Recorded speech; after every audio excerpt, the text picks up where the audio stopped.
নমস্কার, এসপিএন চ্যানেলে আপনাদের স্বাগত। আগামী জুন মাসেই আইএফ এর বর্তমান কমিটির মেয়াদ শেষ হচ্ছে। আগামী বছর অল মেম্বার ভোটিং রাইটস নিয়ে ইলেকশন হবে, নাকি অনুমোদিত সংস্থাগুলির মেম্বাররা পরোক্ষে ভোট দেবেন, গভর্নিং বডির বিভিন্ন ডিভিশনে তারা অংশ নেবেন, আর গভর্নিং বডি ঠিক করবেন কে সচিব, কে সভাপতি, কে সহসভাপতি বা সহসচিব হবেন বা কোষাধ্যক্ষ হবেন। সেই ব্যাপারটি এই নিয়ে 4টি অনুমোদিত সংস্থার মামলা এখনও আদালতে পেন্ডিং আছে। এটা কিন্তু দীর্ঘদিন ধরে এই মামলাটা চলছে। এই মামলায় বারবার বিচারক বদল হয়েছে, সেই জন্য এই মামলার রায়টা আসছে না। এখানে মনে রাখতে হবে, আইএফএ একমাত্র সংস্থা যাদের ডাইরেক্ট ভোটাধিকার নেই অ্যাফিলিয়েটেড ইউনিটগুলি, যে তাদের যে শীর্ষ কমিটি কারা থাকবেন, সচিব, সভাপতি, কোষাধ্যক্ষ, কে সিগনেটরিজ হবেন, সেগুলো কিন্তু ডাইরেক্ট ভোট দিয়ে হয় না। সিএবিতে হয়, বিওএতে হয়, মোহনবাগান, ইস্টবেঙ্গল সব ক্লাবে হয়। একমাত্র ব্যতিক্রম আইএফএ, সেখানে এই গভর্নিং বডিটাও আসে নির্বাচন, কিন্তু সেখানে ওই রোটেশন ভিত্তিতে আসে। যাই হোক, এই নিয়মের বদল দরকার, কিন্তু এরই মধ্যে এসে গেছে স্পোর্টস কোড এবং অল ইন্ডিয়া ফুটবল ফেডারেশনের নতুন সংবিধান, যেটা রাজ্যগুলিকেও লাগু করতে হবে। অল ইন্ডিয়া ফুটবল ফেডারেশনকে এই নতুন সংবিধান ধার্য করেছিল সুপ্রিম কোর্ট সেপ্টেম্বর মাসের 19 তারিখ নাগাদ। 12ই October All India Football Federation মান্যতা দিয়েছিল সুপ্রিম কোর্টের সেই সংবিধানকে মেনেই নেওয়ার ব্যাপারটি। এরপরে এসেছে স্পোর্টস বিল। এই স্পোর্টস বিলের ক্ষেত্রে আবার কিছু অল ইন্ডিয়া ফুটবল ফেডারেশনের সংবিধানে কি অদল বদল করতে হবে। স্পোর্টস বিল এবং সুপ্রিম কোর্টের করে দেওয়া সংবিধানের মধ্যে কিছু ভারসাম্য রক্ষা করার জন্য নতুন করে all India Football federation supreme কোর্টের দ্বারস্থ হচ্ছে। ইতিমধ্যেই তারা এই ইস্যুতে এক্সিকিউটিভ কমিটির মিটিং ডেকেছে, সেখান থেকেই সিদ্ধান্ত নিয়ে তারা যাবে। প্রশ্ন হলো, অল ইন্ডিয়া ফুটবল ফেডারেশনের যে নতুন আইন এবং স্পোর্টস কোড, এগুলোকে লাগু করতে হবে রাজ্য সংস্থাতেও। আর এখানেই হচ্ছে টুইস্ট, এখানেই ময়দানের একটি গোষ্ঠী, তারা আইএফএর বিভিন্ন অনিয়ম নিয়ে মামলা করেছে। মামলা করে তারা যে খুব বেশি লাভবান হয়েছে তা নয়, তাদের বক্তব্য হয়তো কিছু কিছু ক্ষেত্রে ঠিক ছিল, কিন্তু আদালতে ধোপে টেকেনি। এবার তারা জনস্বার্থ মামলা করলো, পিল পাবলিক ইন্টারেস্ট লিটিগেশন মামলা, এবং তারা এই মামলাটি করেছে 5-6টি পয়েন্টের ওপর ভিত্তিতে। তাদের এই মামলা কিন্তু হাইকোর্ট গ্রহণ করেছে এবং শুনানির ডেট দিয়েছে আগামী 30শে মার্চ। নোটিশ এখানে যে বিবাদী পক্ষ আইএফএকে সার্ভ করা হবে। আমরা সকালে আইএফএ সচিব অনির্বাণ দত্তের সাথে কথা বলেছিলাম, তিনি কিন্তু এখনও বলছেন যে তারা কোনো আদালতের নোটিশ পাননি, হয়তো পেয়ে যাবেন, এখানে একটা প্রসেস আছে।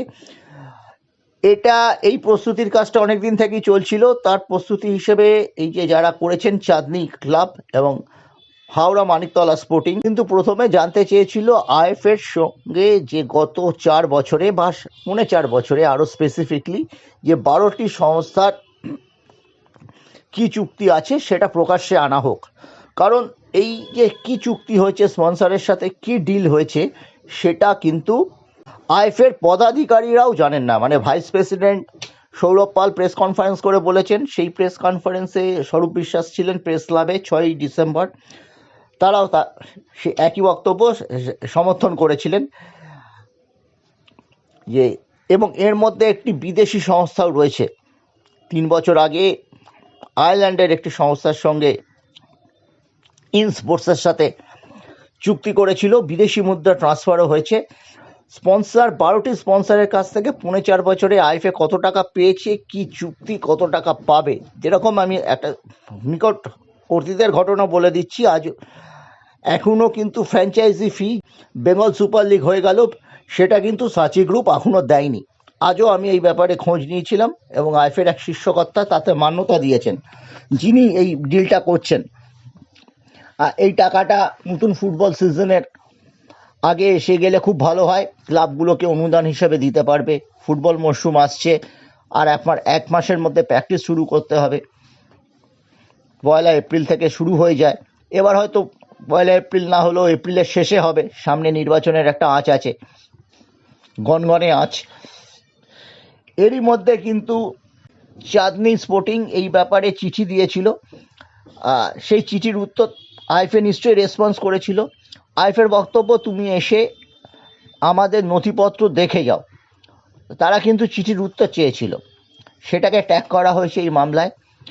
পাশাপাশি স্পোর্টস কোড যেটা মান্যতা দিয়েছে 12ই October All India Football Federation, কিন্তু সেটা আইএফএ এখনও সেটা চালু করেনি। আইএফএ অবশ্য একটা অন্য বুদ্ধির খেলা খেলেছেন জয় দত্ত, অজিত ব্যানার্জিরা। তারা একটি কমিটি করেছেন, সেই কমিটিতে প্রথমতে উষানাথ ব্যানার্জিকে রাখার কথা হয়েছিল, কিন্তু উষানাথ ব্যানার্জির নামটা লাস্টে কেটে তাকে আরবিট্রেটর করা হয়েছে, এবং সেখানে অধিরাজ দত্ত হঠাৎ ঢুকে গিয়েছিলেন, জর্জের উত্তিকর্তা। সেই কমিটির নাকি 2টো মিটিং হয়েছে। তারা বলেছে প্রাথমিকভাবে, অনির্বাণ দত্ত যেটা জানাচ্ছেন, যে আমরা একবার দেখে নিই অল ইন্ডিয়া ফুটবল ফেডারেশন কি করে। জুন মাসে যখন নতুন নির্বাচন হবে তখন স্পোর্টস কোড মেনে আইএফএ যে সংবিধান মেনে সেই অনুযায়ী হবে। অতএব এখানে একটা কথা ক্লিয়ার, আজকে অনির্বাণ দত্তর সঙ্গে কথাবার্তা বলার পর যেটা মনে হয়েছে, আগামী দিনে আইএফএতে সুব্রত দত্ত, অজিত ব্যানার্জি, সুফল রঞ্জন গিরি, দিলীপ নারায়ণ সাহা এরা থাকতে পারবেন না। ইতিমধ্যেই এরা কিন্তু মধ্যে 3 জন 75-এর ক্রস করেছেন।